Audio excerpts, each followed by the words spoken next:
Hello students, last class में हमने CP/CV relationship देखा था। CP minus CV equals to R, और ये रिलेशन जो आया था इसका लास्ट थर्मोडाइनमिक एक्सप्रेशन था del V upon del T at constant P into del E upon del V at constant T plus P। इसको ये जो क्वांटिटी है, इस क्वांटिटी को हमने कंसिडर किया था कि आइडियल गैसेस के लिए ये फैक्टर 0 होता है। क्यों? क्योंकि ये फैक्टर अकाउंटेबल है इंटर मॉलिक्यूलर अट्रैक्शन फोर्सेस के लिए, अंतर आणविक आकर्षण बलों के लिए। तो आइडियल गैसेस में किसी तरह का आकर्षण या प्रतिकर्षण बल नहीं लगता, इसलिए हमने ये मान लिया था कि ये फैक्टर 0 है। आज हम जो बात करेंगे वो करेंगे जूल्स एक्सपेरिमेंट की। जूल्स एक्सपेरिमेंट की। तो जूल्स एक्सपेरिमेंट में हम ये देखेंगे कि ये फैक्टर 0 क्यों है, why it is 0। Joule's experiment जो है उसमें हम करते क्या हैं, हम एक कंटेनर लेते हैं और इसमें 2 बल्ब रखे हैं। May be my diagrams are not so beautiful, but understanding point of view से समझ में आ जाएगा क्या है।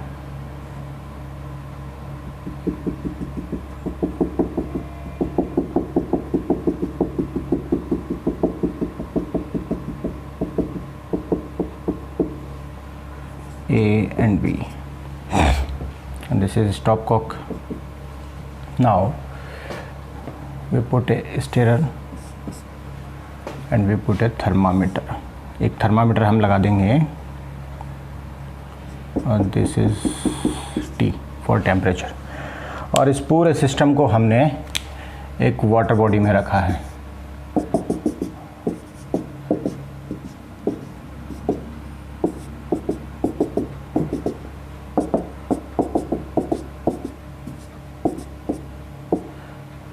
Okay, now what is this? ये एक बल्ब है, ये 2 बल्ब हैं, 2 अटैच हैं एक ट्यूब से, और उस ट्यूब के बीच में लगा है स्टॉप कॉक। इसमें एक गैस भरी है and we consider it as ideal gas. ये आइडियल गैस भरी है हमने। और दूसरी तरफ जो ये काउंटर बल्ब जो है, उस बल्ब में कुछ नहीं, वो खाली है। दैट मीन्स निर्वात है, वैक्यूम है। This is vacuum and this is fully filled with a gas substance. Now this is our system जिसको हम स्टडी कर रहे हैं। And outside of the system, बाहर क्या है? Surrounding. This is our surrounding.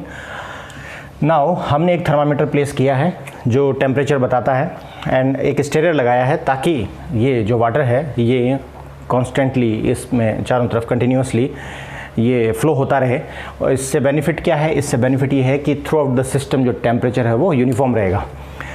Now हम करते क्या है, इनिशियली ए जो बल्ब है वो फिल्ड है गैस से, और बी जो है that is empty and vacuum. Now we just open the stopcock, इसको हटाते हैं हम, तो क्या होगा? गैस यहाँ से यहाँ एक्सपेंड करेगी। गैस जब एक्सपेंड करेगी तो नाउ वॉल्यूम जो था पहले सिर्फ ए बल्ब के वॉल्यूम के इक्विवेलेंट था, now volume becomes A plus B, इन दोनों के equivalent. But the expansion why that is against pressure equals to 0। अंतिम दाब जो अप्लाइड प्रेशर है that is 0, P equals to 0। So P delta V that is work equals to 0। Volume double हुआ है but किसके अगेंस्ट? 0 प्रेशर के against, so कोई work नहीं हुआ। नाउ इस पूरे प्रोसेस के दौरान हम इस टेम्परेचर को नोट करते हैं। स्टॉप कॉक हटाने से पहले जो टेम्परेचर था T1 और बाद में जो टेम्परेचर था T2, बोथ आर इक्वल। ये हमें मिला एक्सपेरिमेंट से। दैट मीन्स कोई टेम्परेचर में चेंज नहीं हुआ, सराउंडिंग का टेम्परेचर चेंज नहीं हुआ। दैट मीन्स न तो सिस्टम ने इसको कोई हीट दी है, न सिस्टम ने इससे कोई हीट ली है। That means exchange of heat जो है Q2 minus Q1 that is 0। Heat exchange is also 0। If Q is 0 and W is 0, then Q equals to del E plus W. This is 0 and this is 0. That means delta E equals to 0. Delta E equals to 0. Temperature constant है, temperature constant है, but volume rise हुआ है, volume rise हुआ है और internal energy की value आई है, change in internal energy आया है 0. ये क्या रिफ्लेक्ट करता है? ये रिफ्लेक्ट करता है for ideal gases internal energy is only function of temperature. आंतरिक ऊर्जा आदर्श गैसों के लिए केवल और केवल ताप का फलन होती है, आयतन पर निर्भर नहीं करती. ये बता रहा है कि del E upon del V at constant T equals to 0. जो हमने यहाँ 0 किया था, फिर हमने ये जैसे ही हमने इसको 0 किया, ये क्या कंपोनेंट क्या रह गया? ये रह गया P del V upon del T at constant P. और इसको हम जब PV इक्वल्स टू nRT से सॉल्व करते हैं तो यहाँ जो फैक्टर आता है that is nR upon P. P cancel out, that's why CP minus CV equals to nR था. That was our relation. Now so for generally E is a function of temperature and volume.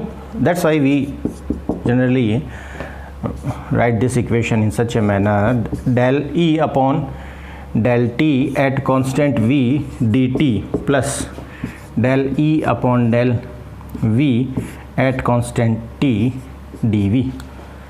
इस तरीके से लिखते हैं. What is this? This is CV, that is CV. Now CV dt plus for real gases there may be some value, but for ideal gases this is 0, that means 0. So dE is nothing but CV dt if gas is ideal. That's why we can say कि जो आंतरिक ऊर्जा है वो केवल और केवल किसका फलन है? ताप का फलन है. कब? जब आपकी जो गैस हो वो किस नेचर की हो? आदर्श नेचर की हो, आइडियल प्रकृति की गैस आपने ली हो.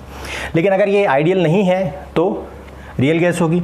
रियल गैसेस में वॉल्यूम जो है वो उनके इंटरनल फोर्सेस से भी डिटरमाइन होता है, और इंटरनल फोर्सेस से डिटरमाइन होता है तो रियल गैसेस में आंतरिक ऊर्जा का परिवर्तन है वो वॉल्यूम के द्वारा भी निर्धारित होता है. तो रियल गैसेस में ये जो del E upon del V at constant T equals to 0 हमने लिखा था वो फैक्टर काम नहीं करेगा. तो रियल गैसेस को कैसे इवेलुएट करें?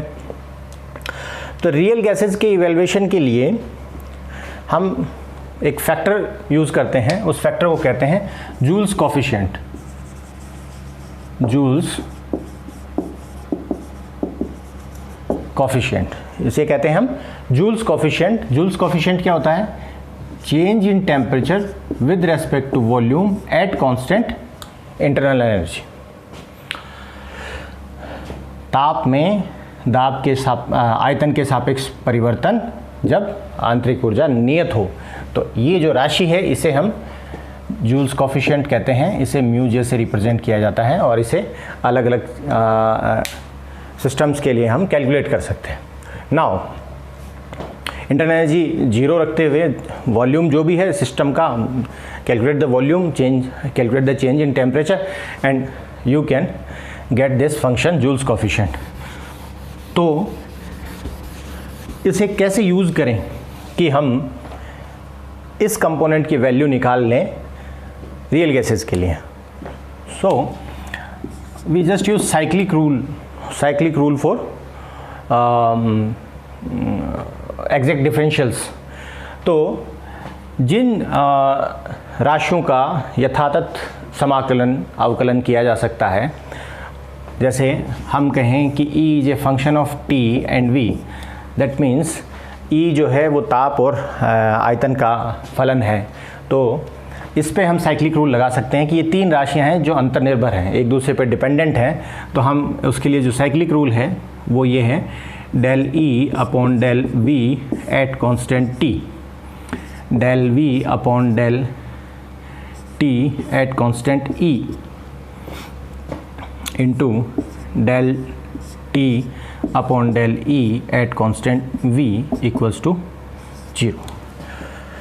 Here E with respect to V at constant temperature. Here volume with respect to temperature at constant internal energy.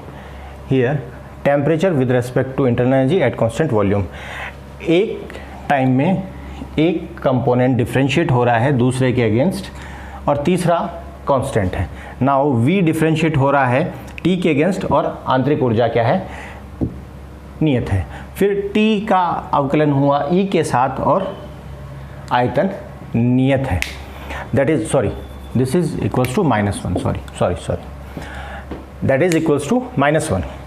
this is cyclic rule. now मैं लिख सकता हूँ del E upon del V at constant T. अगर मैं इन राशियों को उधर लेके जाऊँ तो flip flop del E upon del T at constant V into del T upon del V at constant E.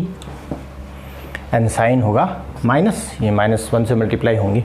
Now del E upon del V at constant T equals to, ये क्या है, this is our CV minus CV. What is this? This is Joule's coefficient mu J.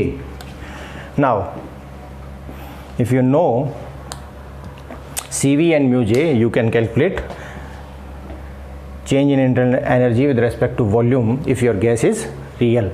Real system के लिए हम निकाल सकते हैं अगर आपके पास जूल स्थिरांक और ऊष्माधारिता जो है, स्थिर आयतन पे जो ऊष्माधारिता है CV, इसकी वैल्यूज़ आपके पास हों. हर सिस्टम के लिए कैलकुलेटेड है. हम वो वैल्यूज़ यूज़ करके हम del E upon del V at constant T. अगर यही चीज़ हम, यही कंपोनेंट जो है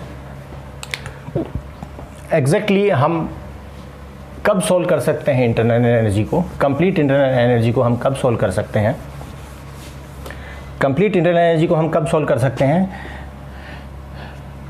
change in internal energies del E upon del T at constant V dt plus del E upon del V at constant T dV.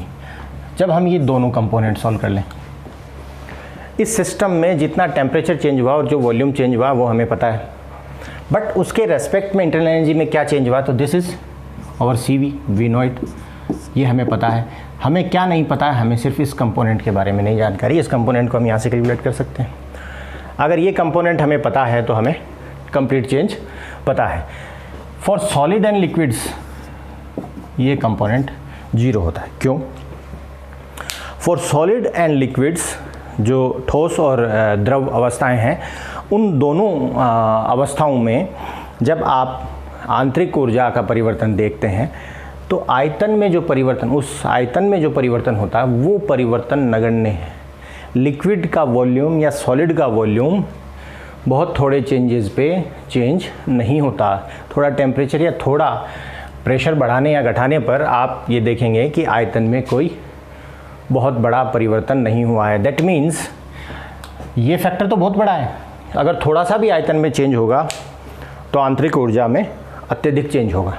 लेकिन solid and liquid के लिए dV ही क्या है, बहुत छोटा है. That is equivalent to 0. So anything multiplied with 0 gives you a big 0. So for solid and liquids del E is a function of temperature only. For ideal gas del E dE internal energy is a function of temperature only. तो आंतरिक ऊर्जा ठोस, द्रव और आदर्श gas तीनों के लिए सिर्फ किसका फलन है, ताप का फलन है. लेकिन अगर गैस रियल हो तो आपको जूल कोफिशिएंट की मदद लेनी पड़ेगी.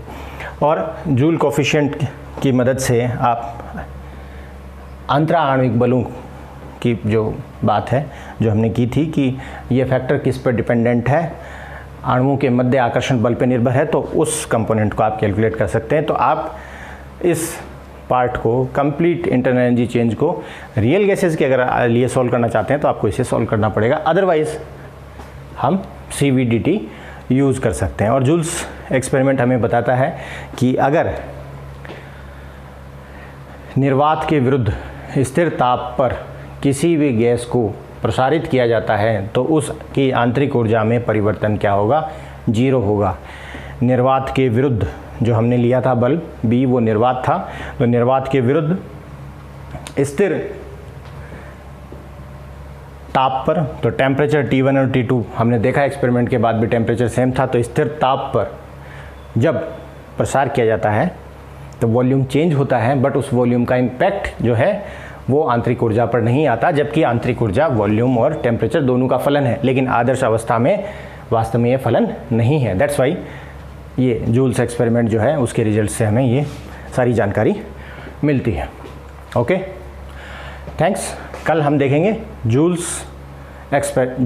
थॉमसन एक्सपेरिमेंट, वो बहुत ज़्यादा इम्पोर्टेंट है, जिसे आप शीतलन प्रभाव भी कहते हैं।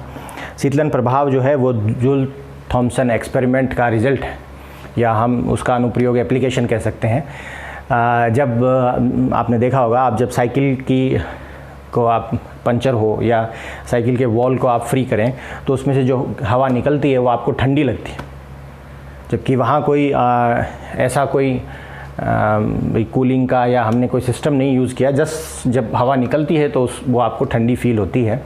वो शीतलन प्रभाव है, तो उसके बारे में जो है कल की क्लास में हम देखेंगे। Thank you.